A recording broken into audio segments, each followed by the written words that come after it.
Hi, my name is Tabitha, and I'm a mother of four children. Their ages are 12 years old to 17 months. This is such a joy, and it is really a privilege for me to share some of the most important stories in my life. And I hope you will gain something from my presentation, that you will enjoy it as well, and it will give you encouragement, and you may even gain new perspective. Today, I will be speaking to you about community, and this subject is very close to my heart. We cannot live our lives alone. A lonely life is really an isolated one. The most beautiful thing about the human experience is that we have been wired to seek relationships with other people, to connect with others. So, what I'm about to share today isn't going to be anything new. I think the fact that you're on Parent Ed or that you are listening in is that you really care about your children, your family, and you really want to be a better parent. You are being very proactive. So, what is a community? And here are some of the points I will be touching on. Now, first of all, community is about authentic relationships, personal growth, and when relationship breaks down, how do we mend it? And looking ahead and journeying life together, how do we move forward? Essentially, community is relationships or friendships with other people, connections that are authentic, a safe space where you can be you. And it doesn't have to be large, because sometimes being a large community, you may not be able to find time to spend together with others or to form true heart connections, and that is very important to take note. And we want to be loved as who we are, so just don't be afraid to be you. Trust that right where you are is enough. You're accepted and loved. Having said that, I'm somebody who is very self-conscious and I have my insecurities, but at the same time, I am also very opinionated, talkative, and I have some self-doubts. I sometimes worry I may be too loud, or I'm too talkative, or I laugh too loudly. But I guess everyone has their insecurities, and it is good to be self-aware but not overly critical, and just keep building on, your confidence. Friendships tend to develop organically. So if you are already sharing good friendships with others, it certainly you do not even have to share similar interests. But if you have a natural draw or liking towards certain person, that is really a good start to spark a friendship and to start conversations going. On a deeper level, of course, communities can be so life-giving. A safe space for you to be vulnerable, a place for you to care for others and to be cared for, a place for your family to thrive, for your families to grow, your children to grow, to learn and to make mistakes. When we nurture our relationships, this is where deep trust really develops, where even more meaningful and authentic relationships can take place, where there is a commitment to spend time with one another, to even develop joint interests, to serve each other, and to have more difficult and even deeper conversations to challenge one another. I would like to explore a little bit more on the importance of being in a community and building your community, especially in the journey of parenting. Personally, I feel that it is very important to be in a parenting community to gain insights, encouragement, and support, because raising children is really hard work. It is an ongoing process. It is a lifetime of learning. So it really helps to relate to one another, to know that you are not alone in your challenges, and it can be such a relief to know that someone else understands you, and in particular, the issue that you think that is so mammoth in your child or your parenting. And then this is where we can really be encouraged to help each other, to listen to each other, to come up with solutions. And sometimes all we just really need is just that space, that listening ear. The most important thing for me, being in a community, is actually hope. And here is why. Let me share why.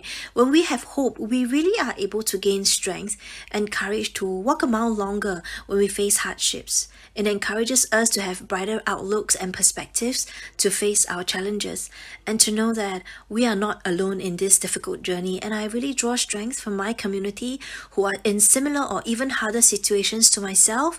And I'm always so amazed by the tenacity I see in my friends, as some of these families face very, very tough challenges, yet they trudge on. They still find the time to listen to me whenever I need a listening ear, whenever I need a friend, and I know how hard it is to see my friends going through.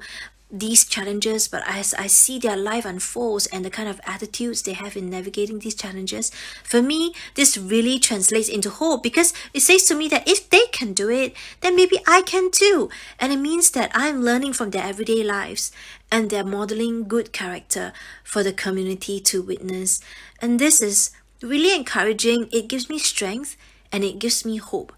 To be honest, this is a really hard subject right now for me to share. I recently lost a friendship that's very close to me, and she had been in my life for the past 15 years, and our friendship unfortunately suffered a setback. And I don't think there's a way for us to move forward and resolve our differences for now. And I'm still grieving and hurting, and I guess maybe she must be as well. She had been a huge part of my life for the past 15 years, and she mattered to me. She was with me, even as I birthed my 4 kids. So when relationships breaks down, both parties really hurt. The kids are also affected. And I guess they will never interact or have the same interactions like they used to with this person. They may be hurt to the family when close relationships in a community fracture. My eldest daughter told me that she is keeping her distance from this friend, but this is where I need to tread really carefully, because I really want my child to have her own mind without my influence. And we may try our best not to involve kids in community fractures, but it is really hard even as we try to buffer them from these types of pain and maybe even separation from the other parties. The reality is it is really not entirely possible, and nobody walks away unscathed. So some of you may have experienced past relationships that didn't work out, and there could be a lot of hurt involved. The question is, can our issues be resolved, and can a community be healed? How do we learn from our experiences and move on ahead? The answer is yes, and sometimes it is a no. And maybe not immediately, but with time, I believe hearts can be healed and some issues can be resolved. But it is up to you, up to us to give it closure, and we always have the choice to hold on to our hurts or to choose to forgive and release the hurt and the pain.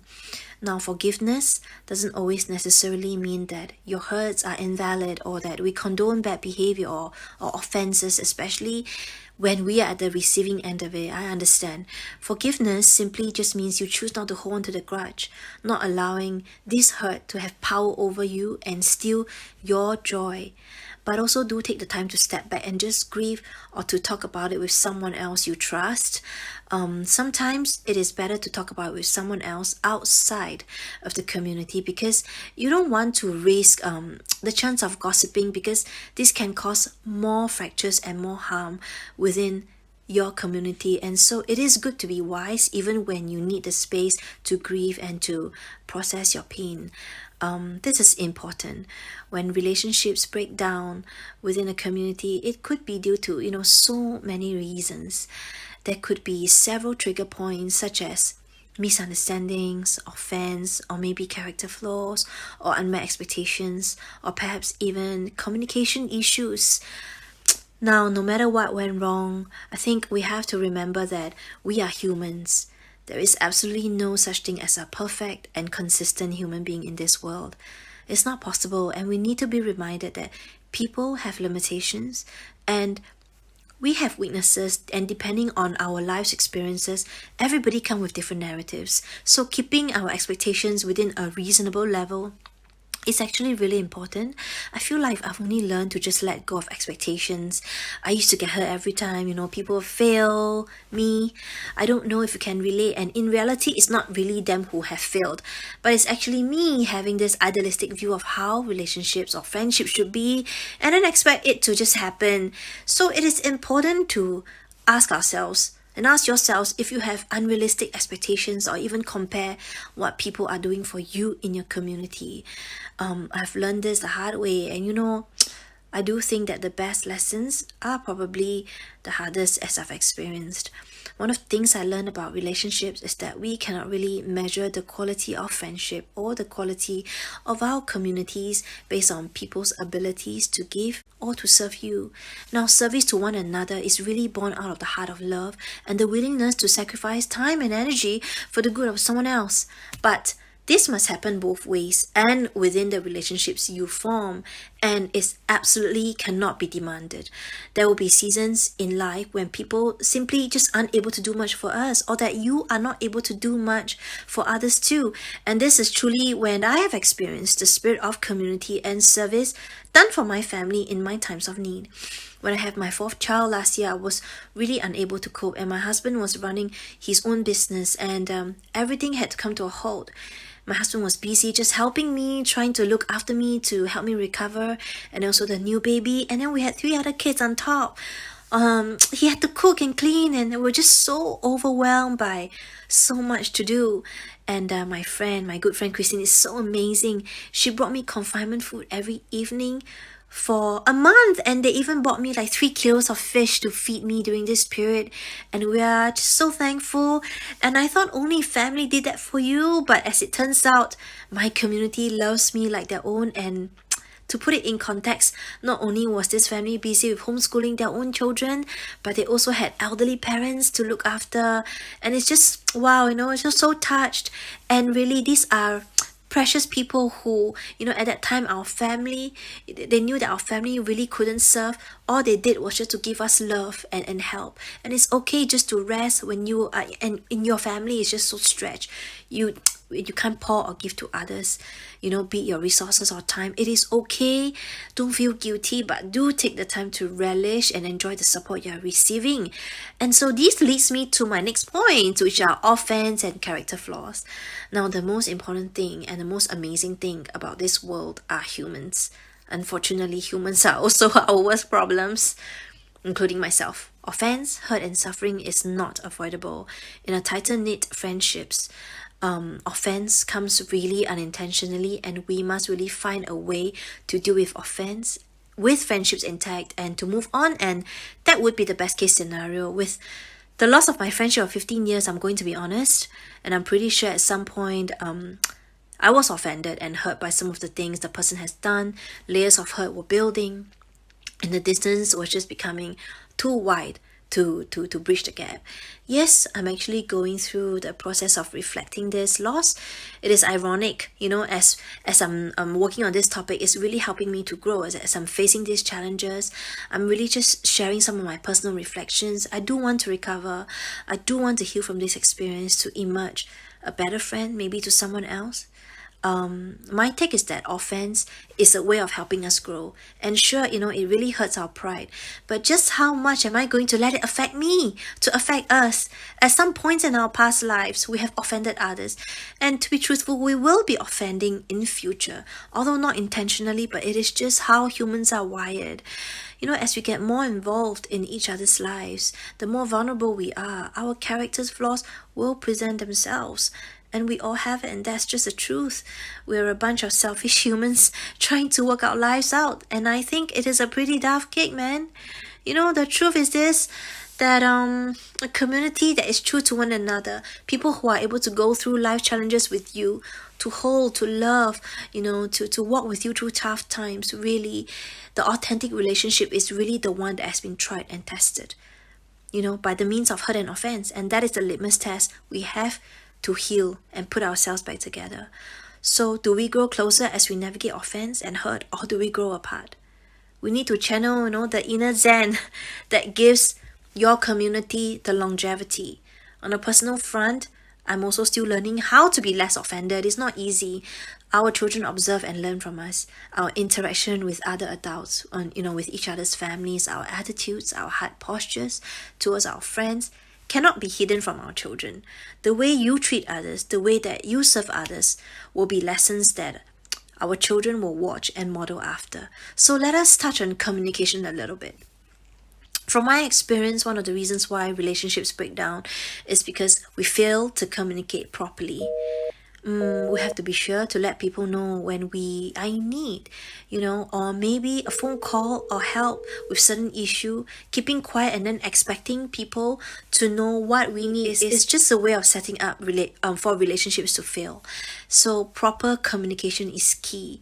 In the age of smartphones and WhatsApp, text messages can be very confusing because we do not actually pick up on the tones of the voices of someone else. So a phone call is always so much better than texts. So don't send angry text.